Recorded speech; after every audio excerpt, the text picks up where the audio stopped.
तो ये भाई हमारे हो गए टैपर सेट और ये हो गया रॉकर सेट, फाल का काम हो ही गया है। तो भाई ये जो गाड़ी है ना, ये सिटी 100, ये वैसे तो आपको नई गाड़ी लग रही होगी, बिल्कुल ब्रांड न्यू, बट ये कुछ किलोमीटर चली हुई है। कितने किलोमीटर चली हुई मैं देख लेता हूँ जरा, एक सेकंड।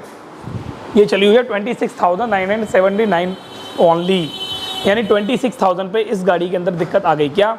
इसकी एवरेज बिल्कुल डाउन हो गई, पिकअप डाउन हो गया और गाड़ी में वाइब्रेशन जो है बढ़ गई है। एक प्रॉपर वीडियो आपके साथ शेयर कर रहा हूँ एवरेज से रिलेटेड। अगर ऐसा आपके साथ होता है तो आपको क्या क्या सोल्यूशन निकालना है जिससे आपकी गाड़ी में दोबारा से एकदम नई वाली एवरेज आपको मिल जाए, ठीक है ना। तो पहला जो पॉइंट आता है वो आता है हमारे वॉल्व का। अगर गाड़ी आपकी मोटरसाइकिल आपकी ब्लैक स्मोक कर रही है, काला धुआं दे रही है, या फिर उसका जो स्पार्क प्लग है वो कुछ इस तरीके का दिख रहा है, ब्लैक कलर का एकदम, अगर इस तरीके का है तो समझ जाओ आपकी बाइक में वॉल्व में दिक्कत है या ट्यूनिंग में दिक्कत है, या फिर आपकी बाइक में जो साइलेंसर है उसमें बहुत ज़्यादा कार्बन आ रखा है, या फिर हो सकता है आपकी गाड़ी का जो चौक होता है ये वाला, ये चौक प्रॉपर वर्क नहीं कर रहा है। तो आपको 4 चीज़ों पे काम करना है। पहली चीज़ आपकी गाड़ी के साइलेंसर का एग्जॉस्ट सिस्टम, दूसरी चीज़ आपकी जो मोटरसाइकिल है उसके इंजन में वॉल्व सिस्टम, और तीसरी चीज़ आपकी मोटरसाइकिल में जो फ्यूल सिस्टम हो, और उसके अलावा चौक का लीवर, उसके साथ में केबल, ये चारों चीज़ें आपको चेक करनी है। तो अभी हमने इसमें क्या क्या किया है ये मैं आपको शेयर करता हूँ। सबसे पहली चीज़, हमने इसके वॉल्व को चेंज किया क्योंकि इसके वॉल्व जो थे वो ख़राब हो गए हैं। अब वॉल्व ख़राब होने के बहुत सारे रीज़न होते हैं, पर मैं 2 रीज़न ऐसे बता रहा हूँ तो आपको बहुत ज़्यादा काम आएंगे। पहला रीज़न होता है टाइम पे सर्विस ना कराना और गलत सेटिंग करा लेना किसी मैकेनिक से जाके, टैपेट की या फिर गाड़ी की ट्यूनिंग की, ठीक है, तो उसकी गाड़ी के वॉल्व जल्दी ख़राब हो जाते हैं।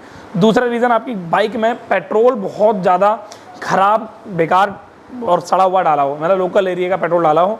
जिस लोकल एरिया में पेट्रोल कौन सा होता है, वो होता है आपकी बाइक में थिनर वाला पेट्रोल मिक्स होता है, सोलमेट वाला पेट्रोल मिक्स होता है। लोकल तो लोकल होता है, तो आपको लोकल पेट्रोल यूज़ नहीं करना है बिल्कुल भी। अगर ऐसा करते हो तो आपकी मोटरसाइकिल में जो वॉल्व होते हैं उन पे बहुत ज़्यादा इफेक्ट आता है। उसके अलावा अगर बात की जाए, एक और पॉइंट आता है हमारा वॉल्व खराब होने का, वो है हमारी बाइक में एक्स्ट्रा स्पीड पावर पेट्रोल का डलवाना।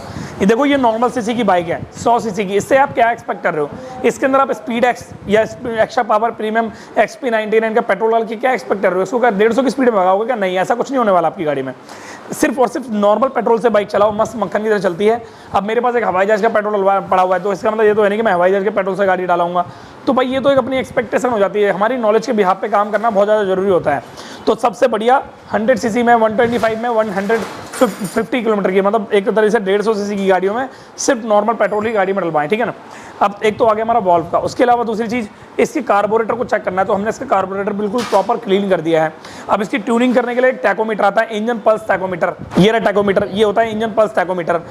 इसका नाम है इंजन पल्स टैकोमीटर। देखो, जैसे हमारी धड़कन को सुनने के लिए स्टेथोस्कोप का किया हुआ है, ठीक है, हम डॉक्टर के पास जाते हैं, सबसे पहले हमारी वो नब्ज चेक करते हैं, यहाँ से चेक करते हैं, यहाँ से धड़कन चेक करते हैं। तो ऐसी ये जो मोटरसाइकिल होती है, जब किसी भी सर्विस सेंटर में आती है, उसको प्रॉपर चेक करने के लिए उसका एक प्रॉपर इंजन पल्स चेक की जाती है। पल्स 2 तरीके से चेक कर सकते हो। एक तो RPM मीटर जो होता है गाड़ी में लगा होता है, जो हैवी सीसी की बाइक होती है उनमें RPM मीटर होता है, जो लो सीसी की बाइक होती है उनमें RPM मीटर नहीं होता है। तो RPM मीटर को चेक करने के लिए हम RPM मीटर को भी देख सकते हैं। RPM रोटेशन पर मिनट, और बहुत सारे ऐसे एग्जाम्पल होते हैं जो दिखाई दें, पर हमको रोटेशन पर मिनट होता है, ठीक है। तो यहाँ से भी चेक होता है, पर इसमें RPM मीटर फिलहाल तो मैं देखा जाता हूँ इसमें RPM मीटर नहीं है, ओडोमीटर है। तो RPM मीटर को चेक करने के लिए हम क्या करते हैं, जिसमें RPM मीटर नहीं होता है उसमें हम अलग से RPM मीटर लगाते हैं। ये होता है इंजन पल्स टैकोमीटर।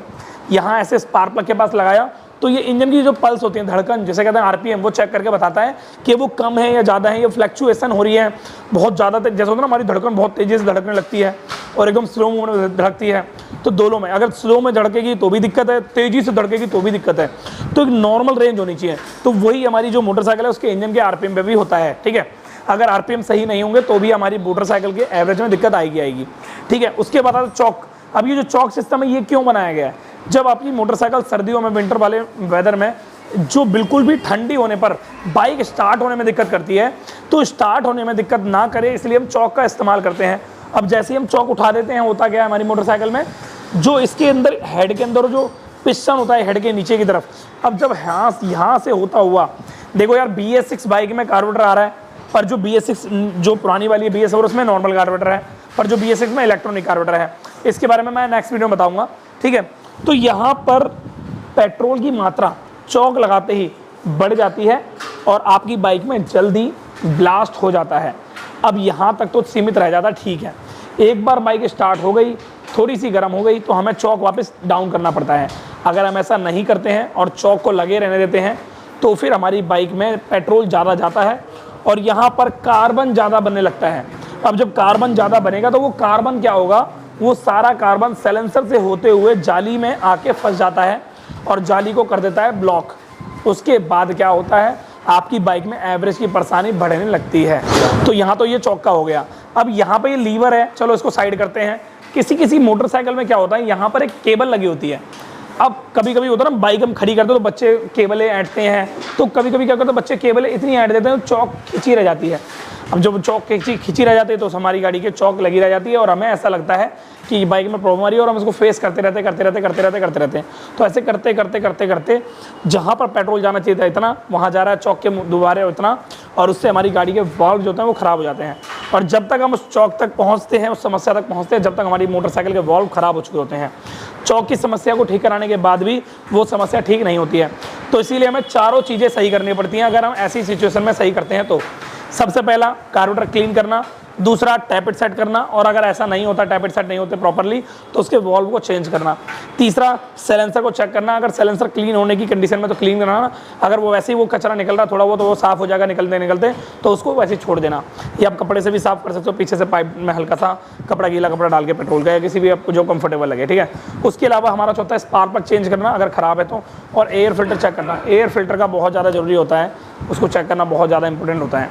कुछ ऐसे मैकेनिक हैं जो टैपेट की सेटिंग गलत कर देते हैं, तो इसके जो टैपेट होते हैं, जो जितनी भी गाड़ियाँ बना रही है आजकल, जो कंपनियाँ हीरो की, बजाज की, यामा की, टीवीएस की है, इनके जो वॉल्व की क्लियरेंस है, इसको वॉल्व क्लियरेंस बोलते हैं।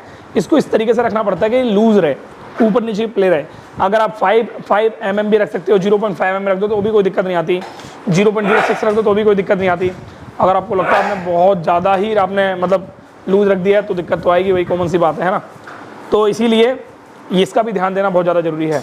तो टैपेट से रिलेटेड और वॉल से रिलेटेड, चौक से रिलेटेड, एवरेज से रिलेटेड छोटी छोटी चीज़ें थी जो आपके साथ शेयर करनी थी, कर दी है शेयर। जो एवरेज की प्रॉब्लम थी वो सॉल्व हो चुकी है। अब देखते हैं कस्टमर का फीडबैक क्या आता है। कस्टमर का जैसा भी फीडबैक होगा बहुत अच्छा और बढ़िया होगा। कस्टमर की फीडबैक की वीडियो मैं डालूंगा इंस्टाग्राम पे, छोटी सी वीडियो होगी 15 सेकंड की, तो और आपके साथ शेयर करूँगा। और हाँ, एक चीज़ और, जब सारा काम हो जाए तो कस्टमर की फीडबैक जल्दी से पता लगे, इसके लिए कस्टमर को 500 किलोमीटर बाद बुलाना होता है ताकि उसके प्लग को खोल के देख सकें कि प्लग कैसा आ रहा है। प्लग एकदम प्योर वाइट आना चाहिए, एकदम बढ़िया वाला वाइट, ठीक है ना। तो मिलते हैं आपसे नेक्स्ट वीडियो में। इसका जो खर्चा आता है वो टोटल आता है 2500-3000 खर्चा आता है, इसका टोटल खर्चा जो आता है। बाकी डिपेंड करता है अलग अलग मैकेनिकों के ऊपर, अलग अलग स्किल्स, अलग अलग सर्विस सेंटर, अलग अलग चीज़ें, ठीक है ना। तो मिलते हैं नेक्स्ट वीडियो में। Thank you so much, bye bye, take care.